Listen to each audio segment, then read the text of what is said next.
करीब 8 महीने जेल में रहने के बाद रिहा हुए डॉक्टर कफील खान राजस्थान में अपने खानदान के साथ पनाह गुज़ीर हुए।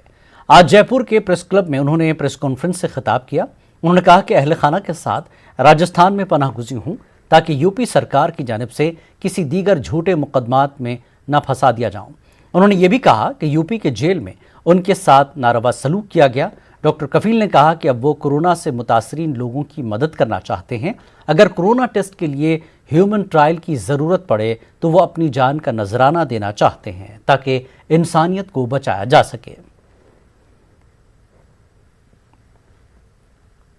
ऐतिहासिक जजमेंट पे लिख दिया गया है, लिखा है कि जब से अगस्त 2017 में बीआरडी ऑक्सीजन ट्रेजेडी हुई है, उस दिन से ही उत्तर प्रदेश सरकार डॉक्टर कफील को और उसकी पूरी फैमिली को प्रताड़ित कर रही है। ये चीफ जस्टिस का पहले पन्ने का ऑर्डर है। चीफ जस्टिस ने अपने ऑर्डर में ये बात अग्री की है। उन्होंने पूरी स्पीच, आपको इसमें मेरी पूरी स्पीच मिल जाएगी जो मैंने अलीगढ़ में दिया है। What I have said in that speech of 30 minute, मैंने 25-30 मिनट की स्पीच दी थी। चीफ जस्टिस का कहना है कि डीएम अलीगढ़ ने सेलेक्टिवली अपने विम्स ऑफ पावर से, अपनी स्वेच्छा से, अपनी मर्जी से उस 30 मिनट की स्पीच को काट छाट के छोटा करके उसको इस तरह से बना दिया कि वो लगे कि लोगों को लड़ा रही है। 8 महीने जेल में रहने के बाद में जब जमानत मिली है तो डॉक्टर कफील खान ने जयपुर का रुख किया है, राजस्थान का रुख किया है। सुरक्षा को लेकर के कई सवालात उठाए हैं। अपने परिवार से लंबे अरसे दूर रहने के बाद में जब यहाँ पर आए हैं तो उनसे बातचीत करते हैं कि प्रेस से रूबरू हुए। सर, कई सवालात आपने उठाए, कई मुद्दे आपने रखे। बुनियादी तौर पर अगर देखा जाए तो पूरी कहानी रही, एक लंबा अरसा रहा जो बच्चों की ट्रेजिडी हुई, CNRC का मसला हुआ, लेकिन अब आखिरकार आपको जमानत मिली सुप्रीम कोर्ट से, उस पर आपका क्या कहना और राजस्थान का रुख क्यों? हाई कोर्ट ने कैटेगरीली कहा है कि जो मेरी स्पीच थी वो सरकार देश की यूनिटी के बारे में थी, इंटीग्रिटी के बारे में थी, एजुकेशन के बारे में थी, हेल्थ के बारे में थी, ना कि हेट्रेड और वायलेंस के बारे में थी। मैं जुडिशरी को धन्यवाद देना चाहूँगा और उस 138 करोड़ भारतीयों को भी मैं धन्यवाद देना चाहूँगा कि जिन्होंने मेरा साथ दिया। राजस्थान सिर्फ इसलिए हम लोग आ गए कि वो एक तो मथुरा से निकलते वक्त हम लोग, रात हो गई थी, 12 बज गया था, और मथुरा बॉर्डर से लगता हुआ भरतपुर है, और राजस्थान में आने के लिए प्रियंका गांधी जी ने जो है वो कहा कि हम जो है आपको वहाँ पे एक सेफ प्लेस देंगे रहने के लिए। फैमिली को लगा कि मुझे अभी भी खतरा है सरकार से, शायद वो कोई और फॉल्स केस लगा दे और शायद वो कोई जो है जीवन को भी खतरा है, तो हमने कहा कि उससे यूपी से थोड़ा कुछ दिन दूर रह लेते हैं। आपने एक चीज़ ये भी कही कि आप कोरोना के लिए जो भी वैक्सीन अगर डेवलप की जाती है तो आप अपने आप को बतौर उसमें एक्सपेरिमेंट के लिए, देश के लिए समर्पित करना चाहिए। जी ज़रूर, मैं करना चाहूँगा। हमारे देश की 3 institute, serum institute of India जो है, जो अलग काम कर रही है, इसके अलावा भी बहुत से वॉलंटियर्स आपको ज़रूरत पड़ते हैं। एक वैक्सीन जो होती है वो 4 स्टेजों में जाती है, तो एज अ वॉलंटियर मैं अपने आप को देना चाहूँगा कि वो मेरे पर, चूँकि मुझे कोरोना नहीं हुआ है और मैं एक हेल्दी इंडिविजुअल हूँ, यंग हूँ, मुझे कोई डिजीज़ नहीं है, तो मेरे पर एक्सपेरिमेंट कर सकते हैं। यूपी सरकार से आपने अपनी नौकरी भी वापस मांगी है कि अब मैं पूरी तरह से निर्दोष हूँ, सुप्रीम कोर्ट ने मुझे छोड़ा, तो मैं अपनी नौकरी वापस चाहता हूँ। अभी तक आप सस्पेंड हैं? जी, मैं पिछले 3 साल से 2017 अगस्त 2017 से सस्पेंड हूँ और फाइनेंशियली भी पूरी तरह से टूट गया हूँ। तो मैं माननीय योगी आदित्यनाथ जी महाराज से निवेदन करूँगा कि मुझे मेरी नौकरी वापस कर दें इज़्ज़त के साथ, ताकि मैं किसी हॉस्पिटल से जुड़ के एक कोरोना वॉरियर की तरह एक काम कर सकूं और अपना जो 10 साल का इंटेंसिव केयर यूनिट में वेंटिलेटर चलाने का एक्सपीरियंस है, उससे शायद एक जान भी बचा लूं तो वो बहुत होगा। राजस्थान में आना, प्रियंका गांधी का आपसे बात करना, परिवार से आपके से, और ये जो हालात हैं, कहीं ना कहीं सियासत की तरफ आपका रुख मोड़ते हुए नज़र आ रहे हैं। ऐसा लगता है कि सियासत की तरफ कुछ हो सकता है, यूपी चुनाव वगैरह सारी चीज़ आने में? किसी का मदद कर देना सियासत नहीं होती है। मुझे लगता है कि पॉलिटिकल पार्टीज जितनी भी हैं वो प्रजा में एक राजा को, अगर मान लीजिए मेरे भी चीफ मिनिस्टर हैं, उनके लिए वो 23 करोड़ प्रजा है तो वो उनकी मदद करेगी। तो इसी तरह से वो उन्होंने मेरी मदद की है। मैंने आपको अपने प्लान बता दिए हैं कि अगर मुझे योगी जी सरकार अगर मुझे मेरी नौकरी वापस नहीं करती है तो मैं सबसे पहले बिहार, असम और केरल का रुख करूंगा, जहां से बाढ़ से तबाही आई हुई है और लोग ग्रसित हैं, वहां पे मेडिकल कैंप लगा के लोगों की मदद करूंगा। जान का खतरा आपको क्यों लग रहा है अभी भी कि भाई क्या हो सकता है, क्या किया जा सकता है? अब भाई जब मुख्यमंत्री कहते हैं ठोक दो तो क्या कहा जाए। विकास दुबे का आपने अभी जिक्र किया है। विकास दुबे की बात नहीं है, बहुत से इनकाउंटर्स, करीब 3000 से ज़्यादा इनकाउंटर्स यूपी में हो चुके हैं। और बात ये नहीं है कि, बात ये है कि आपको जुडिशरी जो है ऑर्डर देती है कि ये डॉक्टर कफील जो है कि कोई मेडिकल नेग्लिजेंस नहीं है, उसके बाद भी आप नौकरी नहीं देते हो। इस बार भी जब इतना बड़ा 45 पन्ने का ऑर्डर आने के बाद भी आप छोड़ते नहीं हो, तो चूँकि एक सामान्य आदमी हूँ, कॉमन आप पर्सन हूँ, तो फैमिली को थोड़ा डर लग जाता है। एक साफ चीज़ आपने कही कि मुसलमान होने के नाते मुझे प्रताड़ित नहीं किया गया, मेरे जो बच्चों की मौत का मामला उठाया इसलिए प्रताड़ित किया गया। यस, वो मैं हमेशा कहता हूँ, जब से मैं जेल से बाहर निकला हूँ, ये हर पत्रकार मुझसे पूछता है कि आपको योगी जी इसलिए परेशान करते हैं कि आप कफील खान हो। नहीं, मैं इसलिए नहीं परेशान करते हैं। वो कपिल मिश्रा भी होता या कपिल सिंह भी होता तब भी शायद वो उनको उसी तरह से प्रताड़ित करते, इसलिए क्योंकि मैं, उनको लगता है कि वो जो ट्रेजिडी हुई, जो 70 बच्चे मरे, उसको उसी हॉस्पिटल में दफन हो जाना चाहिए था, उसको बाहर नहीं आना चाहिए था। अभी कुछ दिन जयपुर ही रहेंगे, राजस्थान के हॉस्पिटैलिटी और यहाँ के खूबसूरती को निहारेंगे। यस, जोधपुर जाना चाहूँगा और राजस्थान के रेगिस्तान भी देखना चाहूँगा। पहाड़ियाँ हैं, अपनी फैमिली के साथ अपने बच्चों को घुमाना चाहूँगा। बहुत बहुत शुक्रिया डॉक्टर कफील साहब। तो ये हैं डॉक्टर कफील खान, जो कि अपनी ज़मानत होने के बाद में 8 महीने बाद राजस्थान पहुँचे हैं, जयपुर पहुँचे हैं। सुरक्षा इनका पहला मुद्दा है। प्रियंका गांधी से इनकी बात हुई थी और प्रियंका गांधी से इनकी बात होने के बाद में परिवार की इन्हें राजस्थान भेजा गया है, जहाँ पर ये खुद को सुरक्षित मान रहे। कैमरा पर्सन अविनाश के साथ में अरबाज अहमद, न्यूज़ 18 के लिए जयपुर से। गुज़श्ता 7 माह से ज्यादा वक्त से मथुरा जेल में बंद डॉक्टर कफील पर एनएसए की कार्रवाई को गैर कानूनी करार देते हुए इलाहाबाद हाईकोर्ट ने डॉक्टर कफील को फौरन रिहा करने का हुक्म जारी किया और अलीगढ़ जिला और पुलिस इंतजामिया की कार्रवाई पर भी सख्त तनकीद की है। अब इस मामले में कानून के जानकारों का मानना है कि डॉक्टर कफील के मामले को नज़ीर बनाते हुए न सिर्फ जिम्मेदार अफसरान के खिलाफ सख्त कार्रवाई की जानी चाहिए, बल्कि एनएसए में गिरफ्तारी को लेकर इस एक्ट में तरमीम भी की जानी चाहिए। को इनके खिलाफ क्रिमिनल एक्ट में भी मुकदमा करना चाहिए और कंपनसेशन, सूट फॉर डैमेजेस भी सिविल में करना चाहिए। और एक कंपनसेशन का उन्होंने भी, सुप्रीम कोर्ट ने बहुत सारे केसेस में कंपनसेशन दिए हैं। इसके लिए एक बिल्कुल नया लॉ ये आना चाहिए कि अगर कोई किसी को इलीगल तरीके से जेल में डालेगा और वो साबित हो जाएगा हाई कोर्ट या सुप्रीम कोर्ट में जाकर के, उस आदमी को भी कम से कम उसका आधा पनिशमेंट देना चाहिए और वो जेल जाना चाहिए। सहयोग के लिए दे रहे थे, आपसी भाईचारे के लिए दे रहे थे। उन पर एनएसए की धारा बनती नहीं थी और जो वो धारा बनाई है वो तो एकदम से इलीगल है, वो बिल्कुल गलत है। और उसमें जिसने वो बनाई है उसमें पुलिस भी दोषी है, उसमें जिला प्रशासन भी दोषी है, डीएम भी दोषी है। और उसमें हमारा कहना ये है कि उसमें प्रॉपरली कंपनसेट करने के लिए डॉक्टर काफिल को कम से कम 1 करोड़ रुपये का उस पर प्रशासन पे, जिला प्रशासन पे, डीएम पे, एसएसपी पे 1 करोड़ रुपये का जुर्माना लगाया जाना चाहिए और वो डॉक्टर कफील को मिलना चाहिए। और जो उसमें जो उनको जो मेंटल हरेसमेंट हुआ है उसके लिए डीएम को पनिशेबल होना, डीएम को पनिश करना चाहिए, एसएसपी को पनिश करना चाहिए। और जिन लोगों ने एनएसए की सिफारिश की है वो सब लोग उसमें जिम्मेदार होने चाहिए, क्योंकि नहीं तो ये लोग ऐसे ही करते रहेंगे, ये बेगुनाहों को फंसाते रहेंगे। और जो है ये डॉक्टर कफील के पीछे तो पूरा देश लग गया, पूरे देश की दुआएं थी, पूरे देश की अपील थी कि भाई इसको छुड़ाओ। सरकार पे दबाव था, बहुत सारे लोग जो बेचारे गरीब हैं उन पे तो कोई दबाव किसी का नहीं होता, तो उसको तो ऐसी सारी ज़िंदगी सड़ा के जेल में मार देंगे। तो इसमें सुधार जरूरी है, क्योंकि इसमें सुधार जरूरी है। एनएसए की डेफिनेशन को बदला जाना चाहिए कि कैसे एनएसए लगना चाहिए। इन्होंने तो जो जिसको मर्जी चाहे मनमाने तरीके से एनएसए नहीं लगना चाहिए। नवी मुंबई के 9 फिलिपाइनी तबलीगी जमात के साथी भी रिहा कर दिए गए हैं। वाशी की जुडिशल मजिस्ट्रेट ने उन्हें बाइज्जत रिहा कर दिया। वहीं तमाम इल्ज़ामात भी खारिज कर दिए गए हैं। आपको बता दें कि 11 फिलिपाइनी में से 1 की कोरोना से मौत वाक़ई हो गई थी।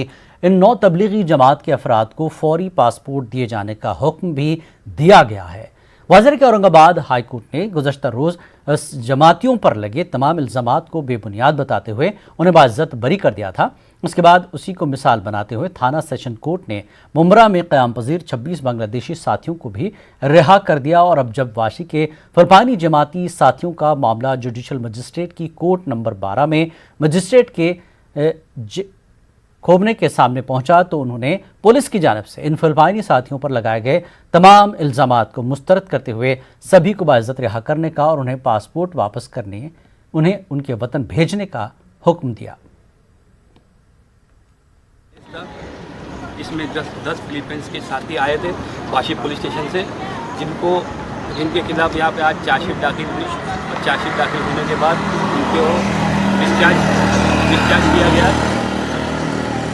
कोर्ट ने जो डिस्चार्ज ऑर्डर पास किया उनके लिए उसका कोर्ट को उन्होंने बहुत थैंकफुल कहा। पुलिस ने भी इनको बहुत कोऑपरेट किया और गवर्नमेंट ऑफ इंडिया से भी वो लोग बहुत खुश है। 40 दिन के लिए आए थे, लेकिन अल्लाह के रहम करम से उनको 6 महीने यहाँ पे रुकने का मौका मिला, इसलिए उन लोग किसी को दोषी नहीं ठहराते। महाराष्ट्र में वक्फ मामलात को तेजी से निपटाने की हर मुमकिन कोशिश की जा रही है। पिछले 9 महीनों में 400 से ज़्यादा मामलात निपटाए गए। इन ख्यालात का इजहार महाराष्ट्र स्टेट वक्फ बोर्ड के एडिशनल चीफ एग्जीक्यूटिव अफसर अनीस शेख ने किया। वक्फ बोर्ड उमूर का जायजा लेने औरंगाबाद के दौरे पर थे। पेश है ये रिपोर्ट।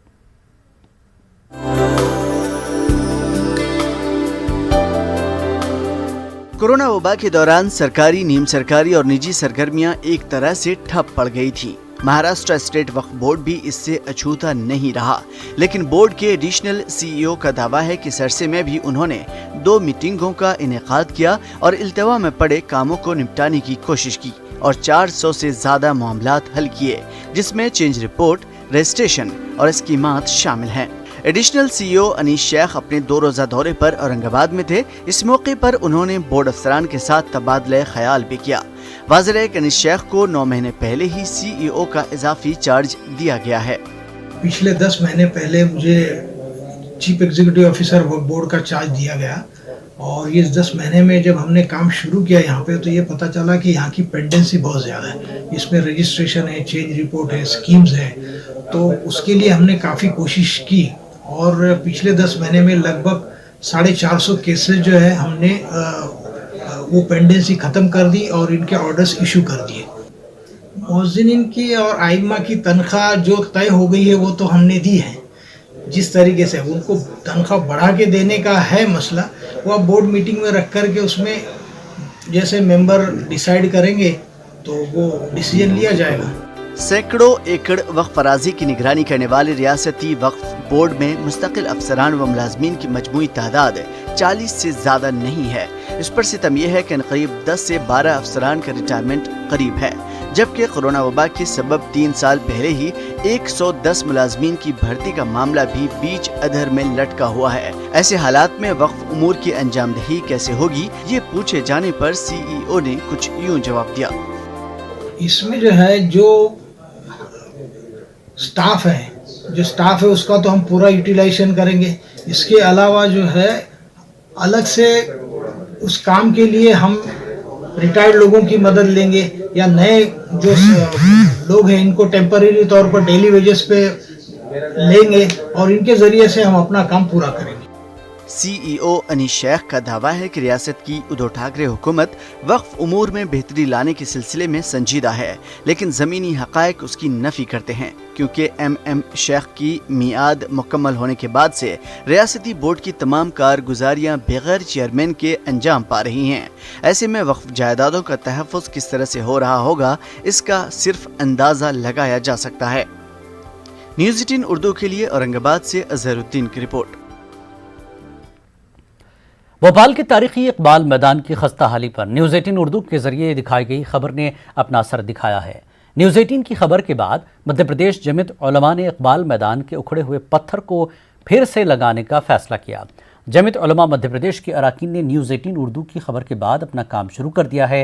हमारे नुमाइंदे महताब आलम ने जायजा लिया। न्यूज़ 18 उर्दू के जरिए भोपाल इकबाल मैदान की तारीखी इमारतों की खस्ताहाली की जो खबर दिखाई गई थी, हमें देखिए कि यहाँ के शहरियों बिलखुसूस जमीयत उलमा ने एक पहल की है कि जो तारीखी विरासत है उसको संभालने का काम किया जाएगा। आप हमारे पीछे देख सकते हैं कि तमाम लोग यहाँ पे मौजूद हैं और इकबाल मैदान को संभालने के लिए उन्होंने अपनी पहल शुरू कर दी है। ये जानते हैं कि एक ख्याल आप लोग कहाँ से आया कि खुद से काम शुरू किया जाए?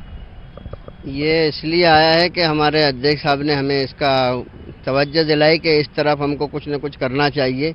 इसलिए आवाम की सरपरस्ती के अंदर और सर लोगों के अंदर ये काम किया जा रहा है, क्योंकि सरकार तो करना नहीं है, नगर निगम भी नहीं कर रहा है, कोई भी नहीं कर रहा है, तो कोई तो जिम्मेदारी लेना चाहिए इसकी।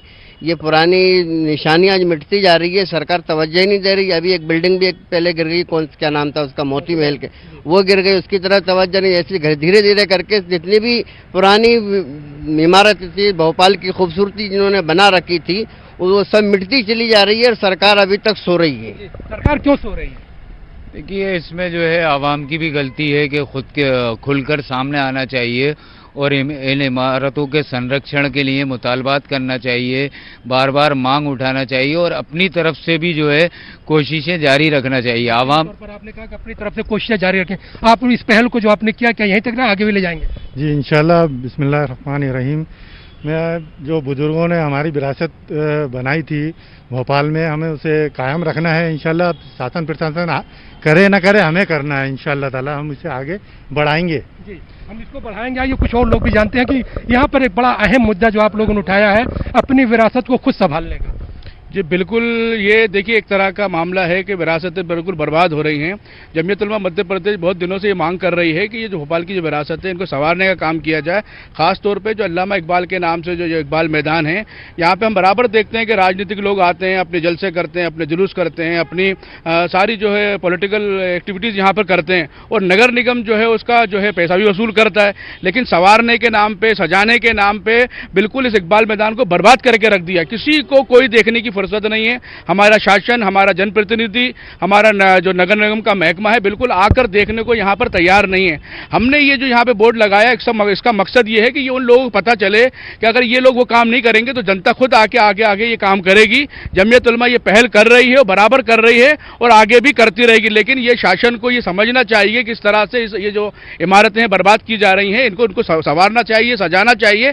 ये हमारी जो है विरासत जो है, हमारी इज्जत भी है और भोपाल की शान भी है। ये सब यकीनी तौर पर ये भोपाल की शान भी है और अगर हुकूमत किसी काम को नहीं करती और आवाम अगर बेदार होते हैं तो आवाम अपना काम खुद कर लेते हैं। और आपने देखा कि न्यूज़ 18 ने जो एक बेदारी के लिए जो खबर दिखाई थी, जमीयत उलमा ने उस पर पहल की और इस पहल का ही नतीजा है कि इकबाल मैदान ने जो है इस पत्थर को लगाकर उन्होंने अपनी मुहिम का आगाज़ कर दिया है और धीरे धीरे जहाँ तक इनसे हो सकेगा पूरे इकबाल मैदान को सजाने संवारने का काम जारी रहेगा। कैमरामैन उबैद खान के साथ मेहताब आलम, न्यूज़ 18 भोपाल। अलीगढ़ नगर निगम के अफसरान ने आज अलीगढ़ मुस्लिम यूनिवर्सिटी से मुत्तसिल इलाका शमशाद मार्केट पर नाजायज कब्जे के खिलाफ मुहिम चलाई, जहां से नाले और नालियों पर किए गए कब्जों को हटाया गया। इस दौरान कई बार आवाम की जानिब से नगर निगम कार्रवाई की मजम्मत की गई, लेकिन नगर निगम अफसरान और पुलिस की बर वक्त कार्रवाई रुक न सकी और नाजायज कब्जों के खिलाफ मुहिम मुसलसल जारी रही। डिप्टी MNA राजबिहार ने बताया कि ये मुहिम अब मुसलसल जारी रहेगी और शहर के दीगर इलाकों में भी चलाई जाएगी। आज शमशाद मार्केट पर नगर निगम और जिला प्रशासन द्वारा चलाया गया। आज ये नाले के ऊपर जो अवैध अतिक्रमण की वजह से आपकी पानी की निकासी पे भी प्रभाव पड़ता है और काफ़ी क्या नाम है जनमानस इसके खिलाफ क्या नाम है आक्रोश करता रहता है। इसके नाते दोनों नालों के बीच में जितना भी स्थायी और अस्थायी प्रकार का अतिक्रमण था वो क्या हटवाया गया है। लगभग आज 76 अतिक्रमण था लगातार, जिसने अपने उसके ऊपर से स्लैब डाल के या आपका क्या उसके ऊपर से आपकी क्या नाम है वो छत डाल के अवैध रूप से किया गया था। उन सबको क्या नाम है अलीगढ़ के थाना इगलास के गांव कलवा के बाशिंदों ने आज DM ऑफिस पर एहतजाज करते हुए धरना दिया और राशन डीलर समेत सप्लाई इंस्पेक्टर के खिलाफ कार्रवाई का मुतालबा किया। मुजाहिरीन ने हाथों में तख्तियां ली और धरने पर DM दफ्तर के बाहर बैठ गए। उनका कहना था कि मुतालबात पूरे होने तक एहतजाज खत्म नहीं करेंगे। एहतजाजी मुजाहिरे की क़यादत कर रहे बनवारी लाल ने बताया कि सप्लाई अफसर की शह पर राशन डीलर आवाम का इस्तेहसाल कर रहे हैं। कई बार शिकायत की गई लेकिन अफसरान कोई कार्रवाई करने को तैयार नहीं है, बल्कि ऐसी रिपोर्ट लगाई गई जिसमें शिकायत करने वालों को ही कसूरवार बताया गया। हमारा मुतालबा है कि पूरे मामले की जांच गैर जानिबदारी से कराई जाए। हमारे साथ सप्लाई इंस्पेक्टर द्वारा गलत किया जा रहा है। दुकान को रिश्वत लेकर के फर्जी रिपोर्ट बना करके राशन हमारे गांव की राशन दुकान को बहाल किया है। राशन वाले से शिकायत ये थी कि कम तोलते थे और कभी अंगूठा लगवा लिया, राशन नहीं दिया और सरकारी रेट से पैसा ज़्यादा उगाही करते थे। इस विरोध में इस पर्पज से हम एसडीएम साहब से मिले, प्रार्थना पत्र दिया। 50 से 60 लोग हम सोशल डिस्टेंस का ध्यान रखते हुए एसडीएम साहब से मिले और एसडीएम साहब ने जांच कराई तो हमारे लोगों का जो बयान था वो तोड़ मड़ोड़ करके सप्लाई इंस्पेक्टर ने लिखा। हमारे भी 5 यूनिट है जिनमें कभी 3 यूनिट का देता है और घर पे बाद में अंगूठा लगा ले जाता है, फिर बाद में कहता है आपका राशन आया ही नहीं है। यहाँ तक के महिलाओं के साथ भी अभद्रता करता है, कार्डों को भी फाड़ देता है। मध्य प्रदेश में नाक़िस चावल की तकसीम के मामले पर न्यूज़ 18 उर्दू की खबर को वज़ीर आला शिवराज सिंह ने संजीदगी से लेते हुए मामले की EOW से जांच कराए जाने का हुक्म जारी कर दिया। वज़ीर आला शिवराज सिंह ने के अहकाम के बाद EOW ने खुसूसी टीम बनाते हुए मामले की जांच शुरू कर दी है। उम्मीद की जाती है कि इस मामले में जल्द ही जिम्मेदारान के खिलाफ FIR दर्ज की जाएगी। वाज़ेह के मंडला और बालाघाट में 30 जुलाई से 2 अगस्त के बीच लिए गए 32 सैंपल फेल हो गए थे। खबर के बाद महकमा फूड सिविल सप्लाई ने भी संजीदगी का मुजाहरा करते हुए अब तक सूबे के मुख्तलिफ मकामात से 1500 सैंपल लेकर जांच शुरू कर दी है। इस मुताल्लिक़ से CM शिवराज सिंह क्या कहते हैं, आप भी सुनिए।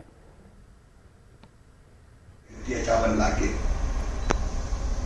और 60 गांठ करके कुछ लोग जो भी संबंधित पक्ष हो अच्छे चावल को बाहर भेज देते हैं और घटिया चावल जाता है राशन की दुकान पर।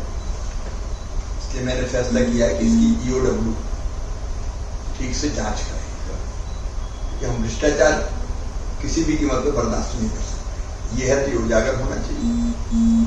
किसी ने किया तो उसके खिलाफ कार्रवाई होगी ही और आगे से इस तरह की संभावना निर्मूल करनी चाहिए हमें, किसी भी हालत में ना हो। फिर अभी धान की खरीदी होगी, फिर मिलिंग होगी। कोरोना की वजह से लॉकडाउन के ज़मनी पाबंदियां बरकरार है, जिसका असर ऑटो ड्राइवरों और मालिकान पर पड़ रहा है। कोरोना की वजह से सिर्फ 2 मुसाफिरों की ही सवारी लेने की हिदायत दी गई है। बढ़ते हुए पेट्रोल के दाम और 2 मुसाफिरों की पाबंदी के साथ ऑटो चलाकर गुजर बसर करना मुमकिन नहीं हो रहा है। ऐसे में वंचित बहुजन अखाड़ी ने ऑटो यूनियन और उनसे वाबस्ता सभी नुमाइंदों से मुलाकात करके उनके मसाइल से वाकफियत हासिल की और उनके हल के लिए मुख्तलिफ तजवीज़ हुकूमत और आवाम के सामने रखी है।